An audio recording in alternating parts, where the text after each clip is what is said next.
दिल्ली की सत्ता में 27 साल बाद वापसी करने वाली बीजेपी ने अब की बार लंबी सियासी पारी खेलने का मन बनाया है। यही वजह है कि सरकार गठन के लिए बीजेपी ने किसी तरह की कोई जल्दबाजी नहीं की।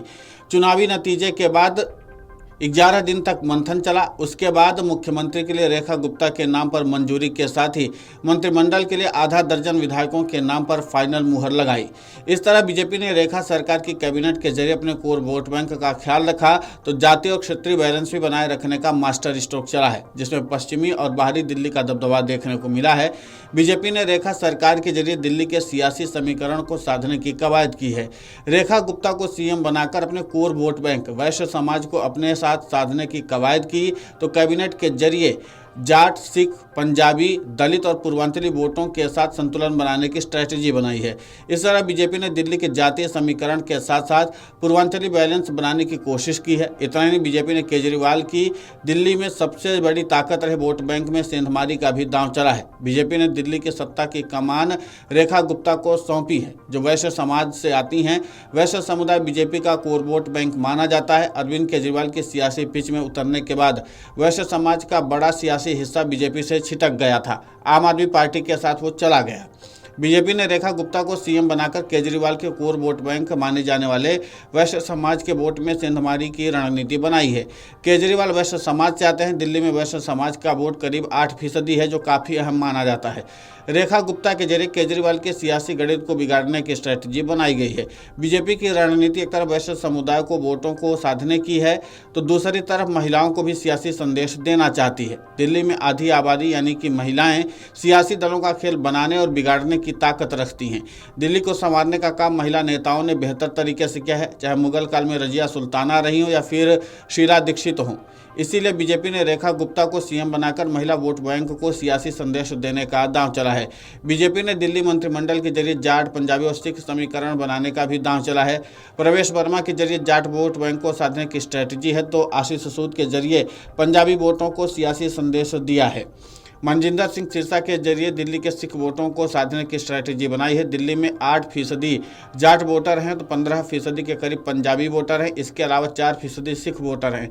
इस बार के विधानसभा चुनाव में जाट, पंजाबी, सिख वोटों का बड़ा झुकाव बीजेपी की तरफ था।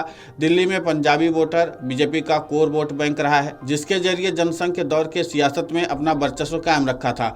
1993 में बीजेपी पंजाबी चेहरा आगे करके दिल्ली की सत्ता में आई थी, लेकिन मदन लाल खुराना के हटाए जाने के बाद से पंजाबी वोटर छिटक गया। इस बार बीजेपी आशीष सूद को कैबिनेट में जगह देकर पंजाबी वोटों को फिर से जोड़े रखने का दांव चली है। इसी तरह बीजेपी ने साहिब सिंह वर्मा को जाट चेहरे के तौर पर आगे करके अपनी जड़ें जमाई थी और अब फिर उन्हीं के बेटे प्रवेश वर्मा को मंत्रिमंडल में शामिल करके बड़ा दांव चला है। मनजिंदर सिंह सिरसा दिल्ली में सिख समुदाय का बड़ा चेहरा माने जाते हैं। सिरसा शिरोमणि अकाली दल से बीजेपी में आए हैं।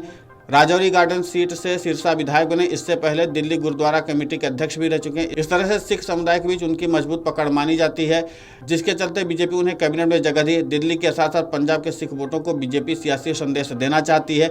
दिल्ली के सियासी समीकरण को रेखा कैबिनेट में पूरा ख्याल रखा गया है, जिसके चलते एक पूर्वांचली नेता को भी मंत्री बनाया गया है और एक दलित और एक ब्राह्मण चेहरे को भी जगह दी है। बीजेपी ने रेखा सरकार में पूर्वांचली चेहरे के तौर पर पंकज सिंह को मंत्री बनाया है, जो बिहार से आते हैं। दिल्ली में करीब 25% मतदाता पूर्वांचली हैं, जिसके जरिए पंकज सिंह पर दांव चला। इसके अलावा उनके जरिए ठाकुर वोटों को भी सियासी संदेश दिया है। इसके अलावा ब्राह्मण चेहरे के तौर पर कपिल मिश्रा को मंत्रिमंडल में जगह दी है, जो आम आदमी पार्टी से बीजेपी में है। आक्रामक हिंदुत्व की राजनीति करते हैं। 10% के करीब ब्राह्मण वोट को साधने का दांव चला है। बीजेपी ने दलित चेहरे के तौर पर रविंदर इंद्रराज सिंह को मंत्रिमंडल में जगह दी है। दिल्ली में करीब 17% वोट दलित समाज का है, जिस पर बीजेपी का काफी समय से नजर है। दलितों का बड़ा तबका अभी भी आम आदमी पार्टी के साथ है। रविंद्र इंद्रराज सिंह को मंत्री बनाकर बीजेपी दलित और ग्रामीण समुदाय के साथ पंजाबियों को भी साधने का दांव चला है। रविंद्र इंद्रराज सिंह पंजाबी मजहबी दलित समाज से हैं। इस तरह से बीजेपी ने उनके जरिए बड़ा दांव चला है। बीजेपी ने दिल्ली सरकार के गठन के जरिए पार्टी के कार्यकर्ताओं को भी सियासी संदेश देने की कवायद की है। बीजेपी ने दिल्ली में मुख्यमंत्री बनाने से लेकर मंत्री चयन तक में पार्टी के कार्यकर्ताओं को ज्यादा अहमियत दी है। रेखा गुप्ता से लेकर आशीष सूद और रविंद्र इंद्रराज सिंह एबीवीपी से अपनी राजनीतिक पारी की आगाज किए थे। रेखा गुप्ता और आशीष सूद दीव छात्र संघ के अध्यक्ष रहने के साथ साथ एमसीडी में पार्षद रहे। इस तरह से बीजेपी ने रेखा गुप्ता को सीएम और आशीष सूद को मंत्री बनाकर पार्टी के जमीनी कार्यकर्ताओं को भी सियासी संदेश दिया है। Video desk अमरउजाला.com। अमर उजाला जीवांजलि के सारथी की मदद लें और महाकुंभ में स्नान जरूर करें।